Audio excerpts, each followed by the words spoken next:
Hello friends, welcome back. MK knowledge group में आपका पुनः स्वागत है। आज इस वीडियो में हम 7 पेपर का लेकर आए हैं। इसमें पेपर नंबर 7 का पार्ट 3 है। हमारे इसके पार्ट 1 और 2 हमने पहले ही बना दिया है, तो आप वहां पर देख सकते हैं। इसके CGPSC मेंस की जो है हम टॉपर कॉपी की एक श्रृंखला लेकर आए हुए हैं आप सभी के समक्ष।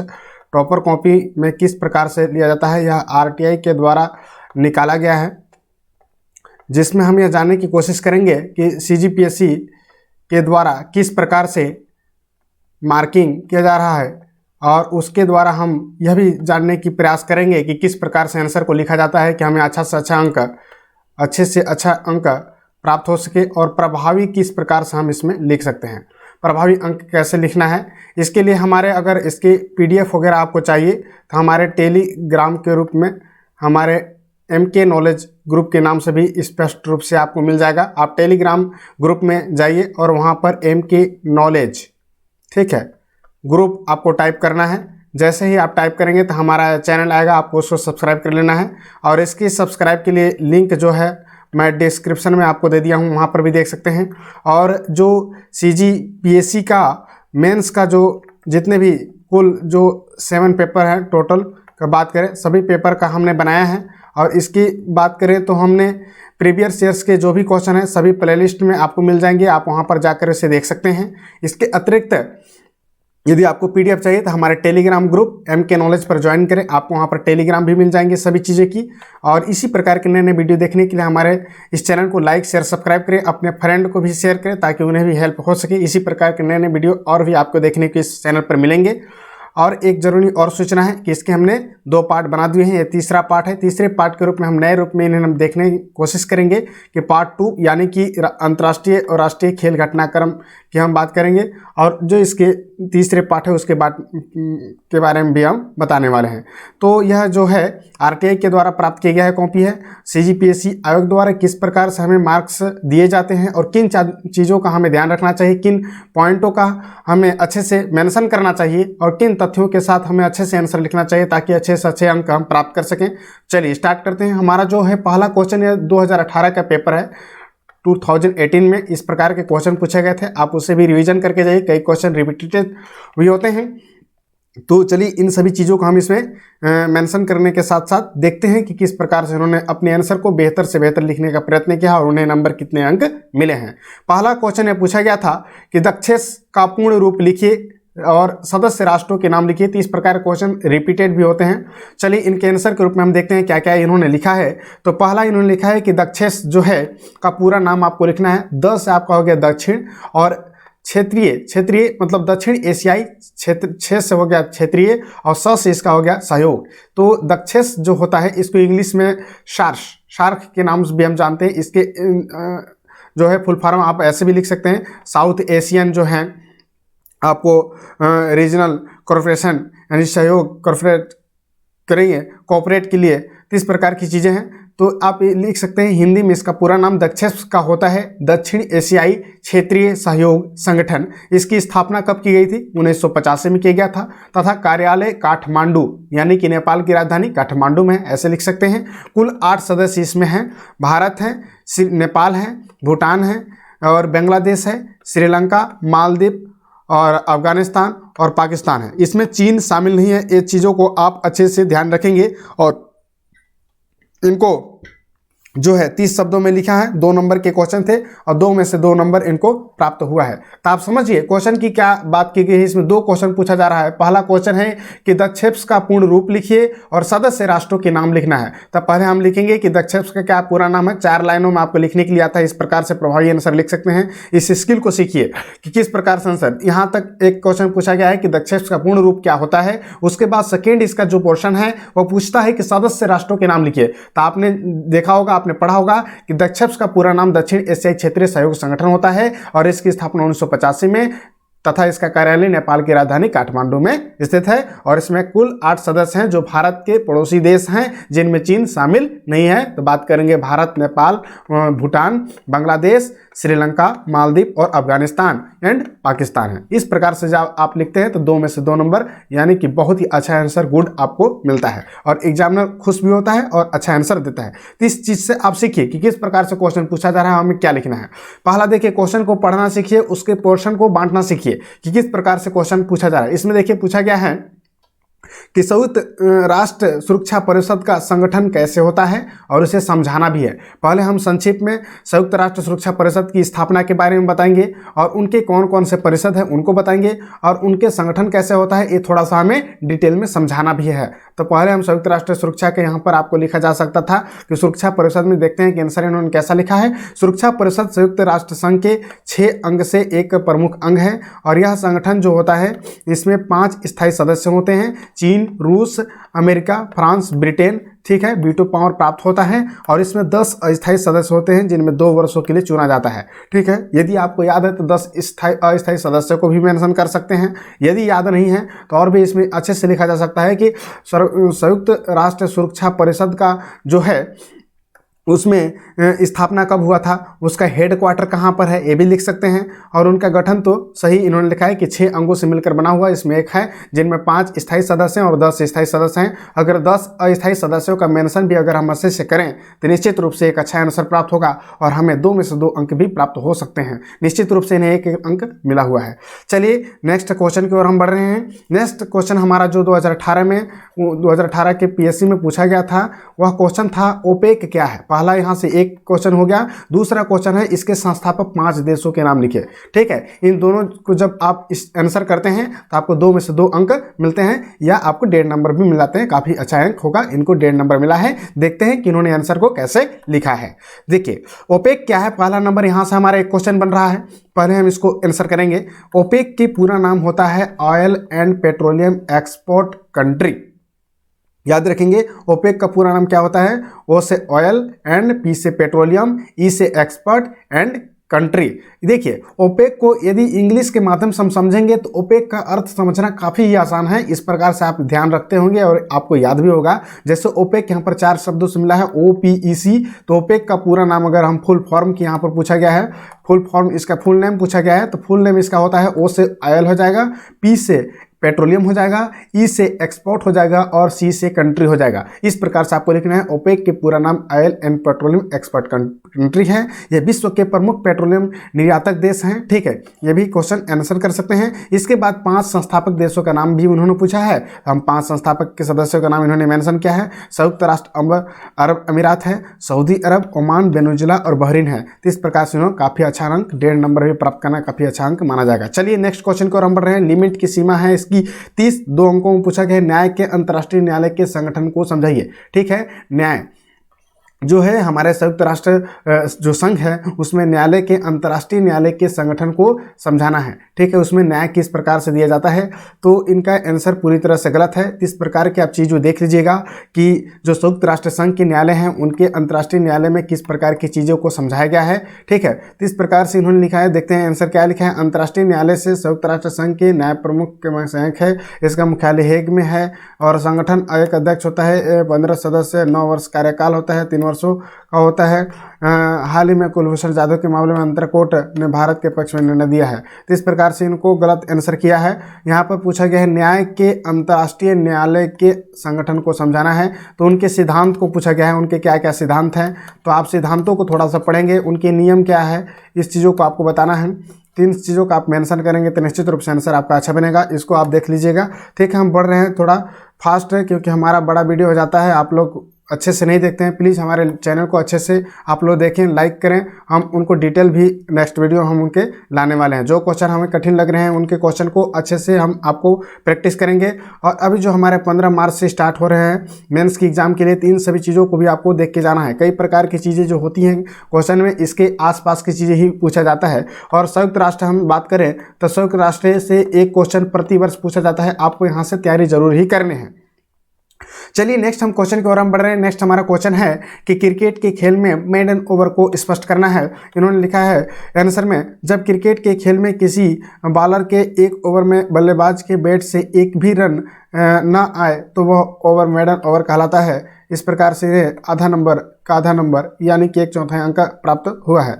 तो इस प्रकार के आधा नंबर आपको मिल जाएंगे इस प्रकार की जब लिखते हैं। तो थोड़ा सा और स्पष्टता क्रिकेट के हम लिखेंगे और उसकी भाषा को भी हम चयन कर सकते हैं, इससे आप अच्छे से देखेंगे। चलिए नेक्स्ट क्वेश्चन को और हम बढ़ रहे हैं। नेक्स्ट इन्होंने लिखा है एमनेस्टी इंटरनेशनल के स्वरूप की विवेचना कीजिए। इसका राइट आंसर हो जाएगा, यह एक अंतर्राष्ट्रीय मानवाधिकार गैर सरकारी संगठन है। इसका मुख्यालय लंदन में है और कार्य जो है मानवाधिकार संरक्षण एवं जागरूकता। तो हमारा जो इंटरनेशनल का इसमें जो पोर्शन है अंतर्राष्ट्रीय का, इसमें काफ़ी रूप से संघ के बारे में उनके नियम सिद्धांत आगे पूछे जाते हैं। इन सभी चीज़ों को आप अच्छे से लिखते हैं, पॉइंट वाइज इसको मेंशन करेंगे। पहला इन्होंने गलती किया है, पॉइंट वाइज मेंशन करना है। दूसरा, इनका नियम और सिद्धांत हमेशा एक ही रहेंगे, उनमें कोई बदलाव नहीं रहता। उसे पॉइंट जो तथ्य है उस तथ्य को आपको लिखना ही पड़ेगा, तभी जाकर आपको अच्छा आंसर मिल पाएगा। और इसको 30 शब्दों के सीमा में आपको लिखना होगा। ठीक है, इन जो 1 2 3 4 लाइनें हमें दी जाती हैं उन सभी लाइनों को आपको पूर्ण करना होगा, तभी आपको 1 से 1.5 नंबर तक आपको अंक मिलेंगे।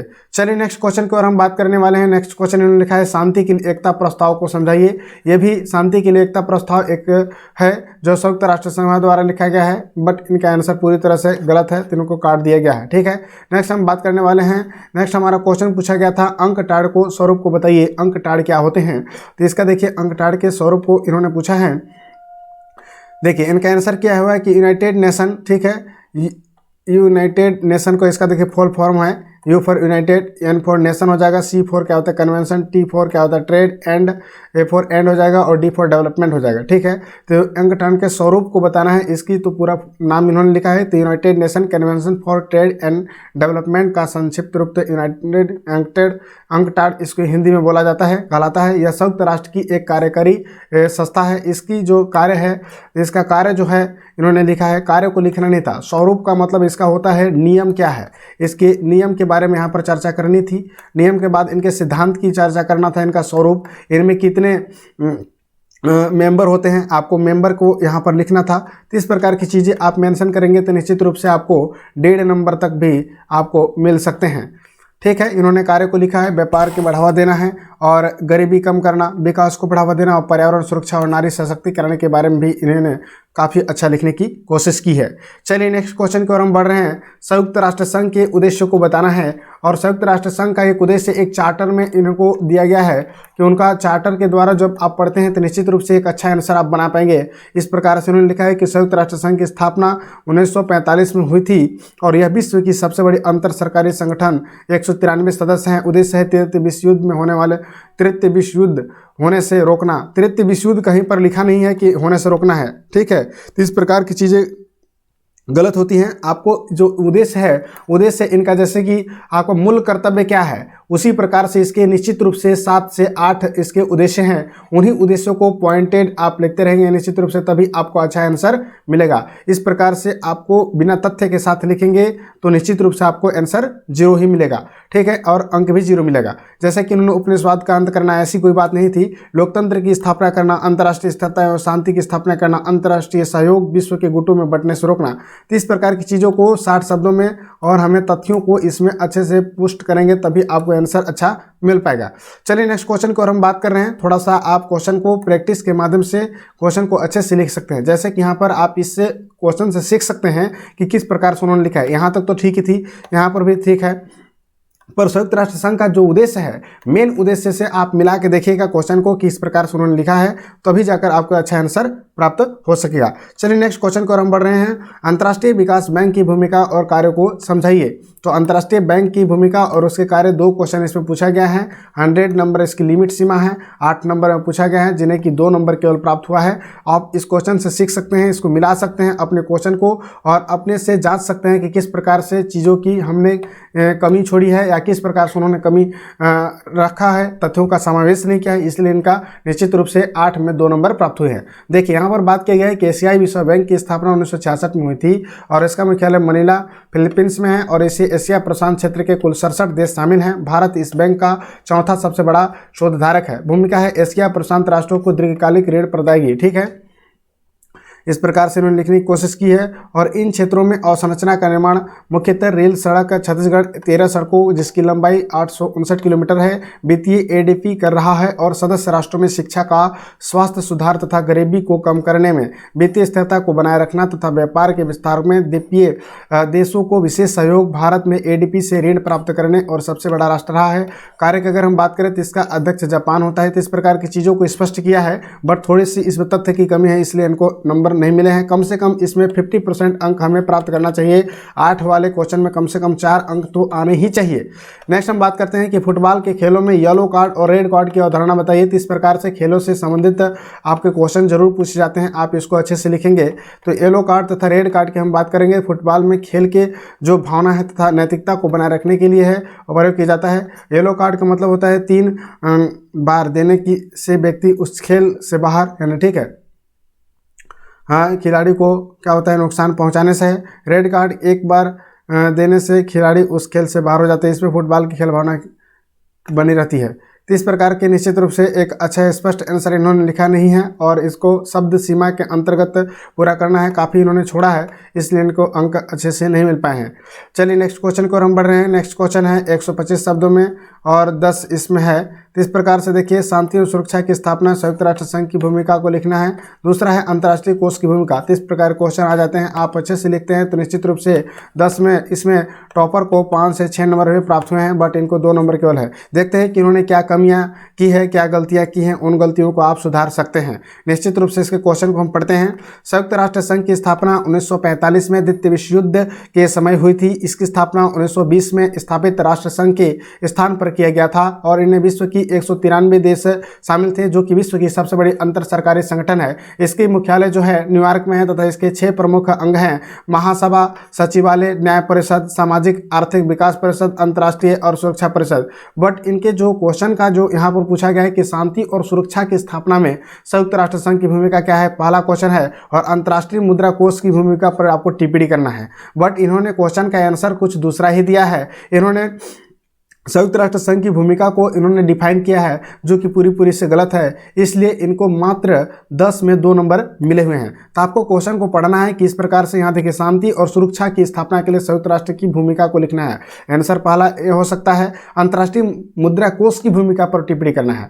3 चीज़ों को क्वेश्चन में आप निश्चित रूप से आप अच्छे से करते हैं, तभी जाकर आपको अच्छा अंक प्राप्त करता है। आपको देखिए, भूमिका को इस प्रकार से इन्होंने लिखा है कि द्वितीय विश्व युद्ध के पश्चात अभी तक तृतीय विश्व युद्ध नहीं होने देना और शीतकालीन का सामना करना, जलवायु परिवर्तन के संदर्भ में प्रयास, विभिन्न उपनिवेशों से आज़ादी दिलाने के लिए विभिन्न गृह समाप्ति के जैसे कार्यों पर, और इस प्रकार से जो लिखा है। बट इनको आंसर में तथ्यों के साथ और इसकी नियम को अच्छे से, सिद्धांत को नहीं लिखा है और उसकी भूमिका को निश्चित रूप से अच्छे से इन्होंने मेंशन नहीं किया है, इसलिए इनको केवल 2 नंबर 10 में मिला हुआ है। आप इन चीज़ों का भी ध्यान रखेंगे।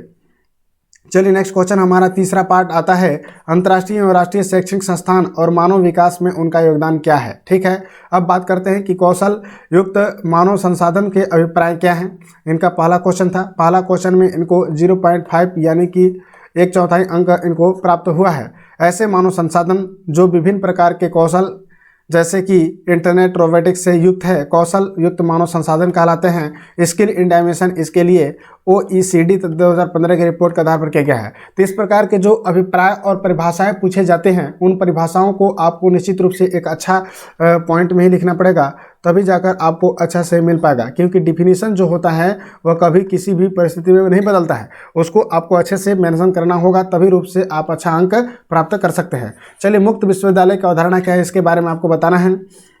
इनको देखिए 50% 1 नंबर मिला है। चलिए ठीक है, मुक्त विश्वविद्यालय एक प्रकार का दूरस्थ जो है विद्यालय है, जहाँ पर विद्यार्थियों की शिक्षा के लिए कॉलेज नहीं जाना पड़ता है। ठीक है, यहाँ पर कामकाजी तथा गृहस्थियों के लिए महत्वपूर्ण है। और पंडित सुंदरलाल शर्मा मुक्त विश्वविद्यालय छत्तीसगढ़ की मुक्त विश्वविद्यालय हैं। इसके अतिरिक्त इग्नू जो है इस प्रकार की चीज़ें संचालित करते हैं। तो निश्चित रूप से आपका 1 नंबर भी मिलता है, तो कह सकते हैं ठीक है, कुछ और पॉइंटों के हम मेंशन कर सकते हैं। पॉलिटेक्निक की अवधारणा क्या है, इसमें देखिए क्वेश्चन पूछा गया था, पॉलिटेक्निक 12वीं के समकक्ष शिक्षा है, लेकिन इसमें टेक्निकल अध्ययन कराया जाता है। इसमें अनेक क्षेत्रों जैसे कि मैकेनिकल, इलेक्ट्रॉनिक आदि है। छत्तीसगढ़ में 60 पॉलिटेक्निक कॉलेज हैं। तो पॉलिटेक्निक कॉलेज की अवधारणा को और थोड़ा स्पष्ट करेंगे तो निश्चित रूप से और आधा नंबर हम बढ़ा सकते हैं। चलिए नेक्स्ट क्वेश्चन हम बात करने वाले हैं राष्ट्रीय शैक्षिक अनुसंधान प्रशिक्षण परिषद के उद्देश्य, और इसके जो भी सारे आंसर है वो हमारे इस वीडियो में आपको नेक्स्ट वीडियो में आपको देखने को मिलेगा। सही आंसर क्या हो सकता है उसके आंसर, और इस पे हम मॉडल आंसर भी लाने वाले हैं। तो प्लीज़ इसको लाइक शेयर सब्सक्राइब कीजिए, और इसके पीडीएफ के लिए हमारे टेलीग्राम ग्रुप MK नॉलेज को आपको सब्सक्राइब करना है, और वहां पर हमारे द्वारा current affairs and mains practice भी कराए जा रहे हैं, और हमारे ACF की तैयारी भी वहां पर आपको PDF वगैरह सभी चीज़ें की मिल जाएंगे। तो इन सभी चीज़ों को देखने के लिए आप हमारे टेलीग्राम ग्रुप पर ज्वाइन कीजिए। इसका डिस्क्रिप्शन में आपको लिंक भी दिया जा रहा है, ठीक है, और आई बटन में इसके लिंक भी आपको मिलेंगे। चलिए नेक्स्ट क्वेश्चन की ओर हम बात करते हैं। राष्ट्रीय शैक्षिक अनुसंधान प्रशिक्षण परिषद के उद्देश्य और लक्ष्य को बताना है। इसका आंसर होता है explain the vision of the mission national council of education research and training. NCERT का मतलब होता है N फॉर क्या होता है नेशनल, C फॉर होता है काउंसिल, E फॉर होता है एजुकेशन, R फॉर होता है रिसर्च और T फॉर होता है ट्रेनिंग। तो इसके पहले हम उद्देश्य को लिखेंगे। पहले इनके NCERT का केंद्रीय मानव संसाधन मंत्रालय के तहत एक स्वायत्त संस्था है। उद्देश्य और लक्ष्य को इन्होंने 30 शब्दों में लिखना है। 2 नंबर में 1 नंबर इन्हें प्राप्त हुआ है। तो इनके हम बात करेंगे उद्देश्य को और लक्ष्य। इनके लक्ष्य क्या है, लक्ष्य को भी आपको लिखना है कि क्या उन्हें प्राप्त करना है। उद्देश्य का मतलब होता है गुणवत्ता एवं क्या होता है पूर्ण तथा पाठ्य पुस्तक उपलब्ध कराना है, शिक्षकों को ट्रेनिंग प्रदान करना और सार्वजनिक शिक्षा उपलब्ध कराना है, राष्ट्रीय प्रतिभाओं में इसकी जो है खोज करना, और राष्ट्रीय मुख्यालय इसकी मुख्यालय दिल्ली में स्थित है। और इस किस लक्ष्य को प्राप्त किया है, कौन कौन से लक्ष्य को इन्होंने प्राप्त भी कर लिया है, तो इस लक्ष्य को भी आपको मेंशन करेंगे तो और आधा नंबर यहाँ पर बढ़ सकता है। चलिए नेक्स्ट क्वेश्चन को हम बढ़ रहे हैं। नेक्स्ट हमारा क्वेश्चन है अखिल भारतीय तकनीकी परिषद AICTE की स्थापना क्यों की गई है। इसका राइट आंसर होगा AICTC के स्थापना जो है 1943 में किया गया था तथा 1987 में AICTC एक्ट के तहत संवैधानिक दर्जा दिया गया था। कारण है तकनीकी शिक्षा में प्रोत्साहन देना, तकनीकी शिक्षा पाठ्यक्रम निर्धारण में, तकनीकी शिक्षा क्षेत्र में शोध एवं अनुसंधान, तकनीकी संस्थाओं को मान्यता प्रदान करना है। ठीक है, नेक्स्ट क्वेश्चन है भारतीय प्रबंधन संस्थान स्थापित करने के उद्देश्य क्या हैं।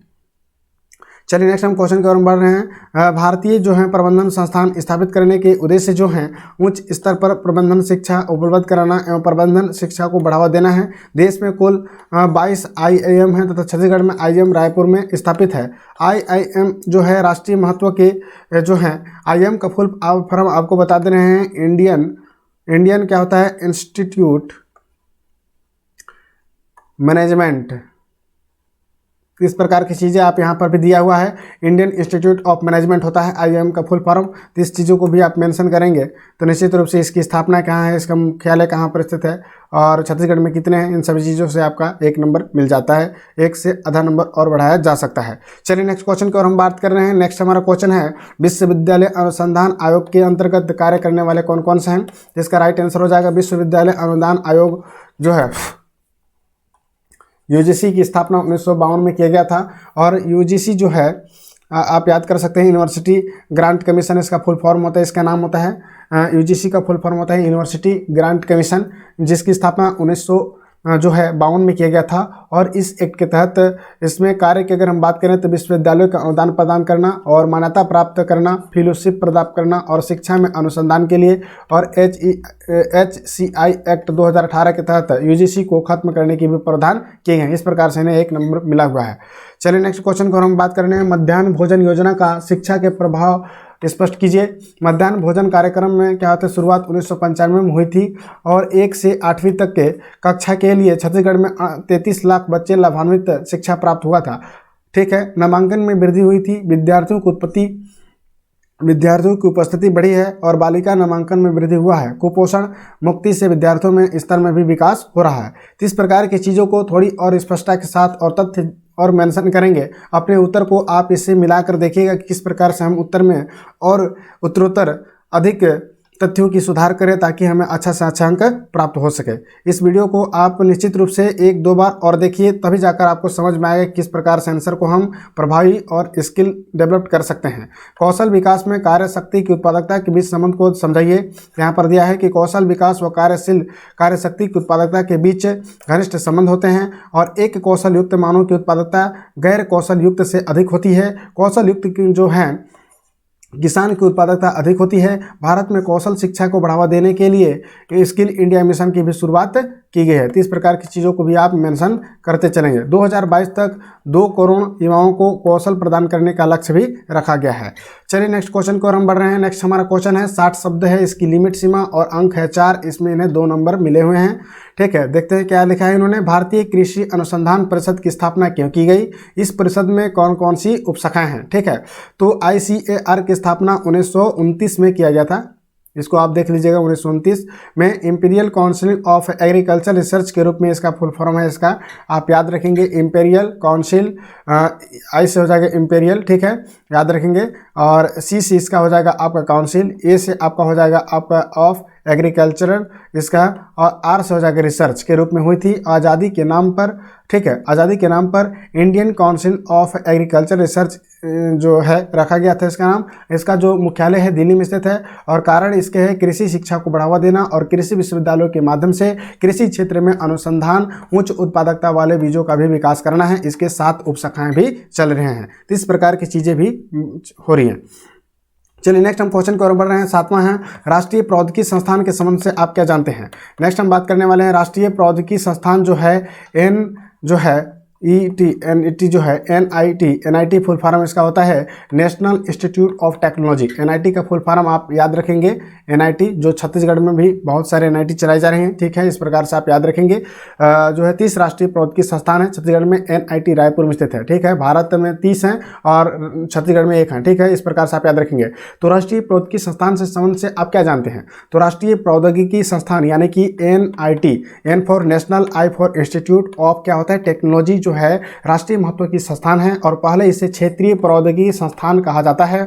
और भारत देश में 30 राष्ट्रीय प्रौद्योगिकी संस्थान हैं। छत्तीसगढ़ का NIT रायपुर में स्थित है। NIT में प्रवेश हेतु जो है आपको JEE मेंस यानी कि GEE जो होता है मेंस एग्जाम, इसको पास करना होता है। इसके बाद ही आप इसमें प्रवेश ले सकते हैं और वहाँ पर स्नातक तथा स्नातकोत्तर दोनों की पढ़ाई की जाती है। तो इस प्रकार की चीज़ें आप लिखेंगे तो निश्चित रूप से इसमें 50% ही मार्किंग होता है। तो एक बेहतर अंक किया जा सकता है और अच्छे से आप यदि लिखते हैं तो 2.5 या से 3 नंबर आपको मिलने के चांस हैं, पूरे नंबर आपको नहीं दिए जाते हैं। चलिए नेक्स्ट क्वेश्चन हम बात करेंगे विकलांगों के लिए विश्वविद्यालय अनुसंधान आयोग की राष्ट्रीय पात्रता जो प्रवेश है NET जो है इसके अंतर्गत क्या है? UGC ग्रांट का फुल फॉर्म मैंने आपको बता दिया है, यूनिवर्सिटी ग्रांट है, कमीशन है। 30 प्रकार से अलग अलग करके आप जब क्वेश्चन को पढ़ते हैं तो निश्चित रूप से आपको याद रखता है। NET जो नेट है, नेट का फुल फॉर्म आपने जानते होंगे। ठीक है, चलिए नेक्स्ट क्वेश्चन है पूर्व में नेट का परीक्षा जो है UGC द्वारा लिया जाता था और वर्तमान में नेट का जो है CBSE द्वारा संचालित हो रहा है। इसकी अगर हम सुविधाओं की बात करेंगे तो इसका राइट आंसर हो जाएगा, आपको नेट का फुल फॉर्म बता देते हैं। नेशनल, N फॉर क्या होता है नेशनल, ठीक है, नेशनल एलिजिबिलिटी क्या होता है एलिजिबिलिटी टेस्ट है। ठीक है, नेशनल एलिजिबिलिटी टेस्ट। ठीक है, UGC का फुल फॉर्म हमने बताया है यूनिवर्सिटी ग्रांट कमीशन हो जाएगा। ठीक है, CBSE का फुल फॉर्म आप लोग जानते होंगे सेंट्रल बोर्ड। चलिए नेक्स्ट क्वेश्चन को और हम बढ़ रहे हैं। इसके आंसर लिखा है सुविधाएं हैं स्नातक स्नातकोत्तर 45% रिजल्ट होना चाहिए, परीक्षा मार्क होना चाहिए, परीक्षा मार्क फीस जमा होना चाहिए, परीक्षा सेंटर संबंधित सुविधाएं आदि दी जाती है। थोड़ा सा और अगर पढ़कर आप अच्छे से मेंशन करेंगे तो निश्चित रूप से और आधा 1 नंबर बढ़ाया जा सकता है। भारत बढ़े जो है बड़े भारत से आप क्या समझते हैं? सर्व शिक्षा अभियान जो शुरू किया गया था 2002 के अंतर्गत, इसके अंतर्गत ये बताया गया था कि बड़े भारत तथा बड़े भारत योजना लाया गया है और इसका तात्पर्य है शिक्षा के विस्तार से भारत आगे बढ़ेगा, कार्य करेंगे। सकल जो है 100% प्राथमिक नामांकन जो है इसमें स्कूली अवस्थाओं का निर्माण एवं पानी व शौचालय का प्रबंधन और शिक्षकों की उपलब्धता, इस कार्यक्रम के जनक जो हैं अटल बिहारी वाजपेयी जी को माना जाता है। निश्चित रूप से इनमें 50% मार्किंग किया गया है। चलिए नेक्स्ट हम क्वेश्चन को बात करेंगे औद्योगिक प्रशिक्षण संस्थान के बारे में। ठीक है, कौशल जो है कौशल विकास और उन्नतता नव प्रशिक्षण की भूमिका क्या रही है? इसका राइट आंसर हो जाएगा औद्योगिक प्रशिक्षण संस्थान से तात्पर्य ऐसे संस्थान से है जहां पर विभिन्न प्रकार के औद्योगिक मशीन या तकनीकी प्रशिक्षण प्रदान किया जाता है। आईआईटी में mechanical, computer, robotics, features, automation, solar तकनीकी, इलेक्ट्रॉनिक इत्यादि के संदर्भ में भी प्रशिक्षण दिए जाते हैं। इस प्रकार से इन्हें 100 शब्दों में 8 अंक में 3 अंक प्राप्त हुआ है। तो इसमें आधा 1 नंबर और भी हम अच्छे से लिखेंगे तो बढ़ सकते हैं। ठीक है, तो निश्चित रूप से आप थोड़ी सी उसे देखने की कोशिश करेंगे। आईआईटी का full form Indian training institute होता है, आप याद रखेंगे।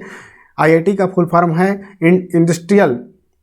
इंडस्ट्रियल ट्रेनिंग इंस्टीट्यूट, जिसे हिंदी में बोलते हैं प्रौद्योगिकी प्रशिक्षण संस्थान। आईआईटी का फुल फॉर्म याद रखेंगे जो है इंडस्ट्रियल ट्रेनिंग इंस्टीट्यूट। ठीक है, इसको बारे में बताया गया है और इस प्रकार से कार्य कर रही हैं, उनके बारे में आप डिटेल से थोड़ा लिखेंगे तो निश्चित रूप से अच्छा अंक मिल सकता है। छत्तीसगढ़ में कुल 204 आईआईटी, ठीक है, आईटीआई संस्थान, आईटीआई संस्थान के इन्होंने यहाँ पर आईटीआई संस्थान की बात नहीं की जा रही है। ठीक है, आईटीआई संस्थान की बात की जा रही है।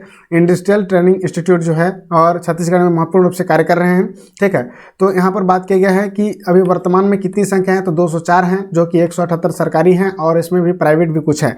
तो छत्तीसगढ़ के सभी ब्लॉक में आईटीआई प्रशिक्षण केंद्र स्थापित किए गए हैं और इसकी भूमिका की बात करेंगे तो नवीन तकनीकी के प्रशिक्षण के अतिरिक्त रोजगार उपलब्ध कराने के लिए तथा नवीन तकनीकी समस्याओं को समाधान के लिए, और तीसरा इसमें लिखा है विनिर्माण क्षेत्रों को बढ़ावा देने के लिए, मेक इन इंडिया मिशन के सफल बनाने के लिए, जापान जैसी देशी प्रशिक्षण मानव संसाधन को बढ़ावा देने के लिए। तो इस प्रकार की चीज़ें चल रही हैं और स्किल इंडिया मिशन के सफल बनाने के लिए आईटीआई का महत्वपूर्ण योगदान रहता है। ठीक है, नेक्स्ट क्वेश्चन है, छत्तीसगढ़ में सर्वव्यापी जो है शिक्षा से हमेशा क्वेश्चन पूछे जाते हैं, ये रिपीटेड क्वेश्चन है, इसको आप निश्चित रूप से याद करते चलेंगे। इसका देखिए 2011 की जनगणना के अनुसार छत्तीसगढ़ राज्य की साक्षरता दर जो है 70% के लगभग है तथा यहाँ पर शिक्षा की तेजी से विकास हो रहा है और सर्वव्यापी प्राथमिक शिक्षा की स्थिति को बढ़ावा दिया जा रहा है। छत्तीसगढ़ में कुल 46,000 प्लस से अधिक प्राथमिक स्कूल खुले हैं और नेक्स्ट इसमें बताया गया है कि प्राथमिक शिक्षा का जो सकल नामांकन दर है उनको तथ्यों को आपको पुष्ट करना होगा। 96% है, लगभग 70% विद्यालयों में शौचालय की उपलब्धता है। बालिका शिक्षा नामांकन दर 93% है और इसमें सरकार द्वारा प्राथमिक शिक्षा की उपलब्धता तथा गुणवत्ता में निश्चित रूप से इन्हें काफ़ी कम अंक मिले हुए हैं। 3 अंक, कम से कम 4 से 5 अंक मिलता है। तो और भी आपको डिटेल इन्होंने लिखने की कोशिश की है, बट और तथ्यों को समावेश करेंगे तो निश्चित रूप से आधा 1 अंक बढ़ाया जा सकता है। इसको आप देखिए क्वेश्चन को किस प्रकार से उनके द्वारा मार्किंग किया जाता है। निश्चित रूप से आपको अच्छा से अच्छा और बेहतर से बेहतर आपको लिखने होंगे, तभी आपको अच्छे अंक मिल पाएंगे। चलिए, इन्होंने देखिए लिखा है कि मध्याह्न भोजन योजना जो है निश्चितक की बात करेंगे, गणवेश वितरण के लिए निःशुल्क पाठ्यक्रम योजना है और 6 से 14 वर्ष के बच्चों के लिए निःशुल्क शिक्षा, आरटीआई अधिनियम 2009 और कलाम शिक्षा गुणवत्ता मिशन, शिक्षा कर्मियों के संविलियन, नियमित शिक्षकों की पूर्ति और हाल ही में छत्तीसगढ़ सरकार द्वारा शिक्षा का अधिकार विस्तार 1 से 12 तक कक्षाओं के निर्णय में लिए गए हैं। ठीक है, नेक्स्ट क्वेश्चन को हम बात करेंगे, राष्ट्रीय उच्चतर शिक्षा अभियान रूसा की भूमिका को आपको बताना है। 2011 की जनगणना के अनुसार हम बात करेंगे के अनुसार भारत की साक्षरता जो है 74% है। इनको देखिए अच्छा अंक यहाँ पर मिला हुआ है, 8 में 4 अंक मिले हुए हैं और भारत की प्राथमिक शिक्षा के नामांकन दर 95% के आसपास है। ठीक है, उच्च शिक्षा के नामांकन दर की बात करेंगे तो क्या होता है 19% है। उच्च शिक्षा के विकास के लिए रूसा जो योजना चलाया जा रहा है, इसके तहत प्रमुख प्रावधान किए गए, उन प्रावधानों को भी मेंशन किया है। इन्होंने बात की गई है कि 2030 तक उच्च शिक्षा के नामांकन दर को 25% करना है। अभी वर्तमान समय में नई शिक्षा नीति आई है, इस नई शिक्षा नीति को आपको अच्छे से पढ़ लेना होगा। 2021 में क्वेश्चन इससे निश्चित रूप से बनेंगे। इन सभी चीज़ों को भी आप ध्यान रखते चलेंगे। जो करंट में इशू चल रहे हैं उन करंट के इशू को भी इसमें मेंशन करना पड़ेगा। महाविद्यालयों के शिक्षकों की प्राप्त उपलब्धता सुनिश्चित करना और महाविद्यालयों के शोध और अनुसंधान को भी बढ़ावा देने की बात की गई है।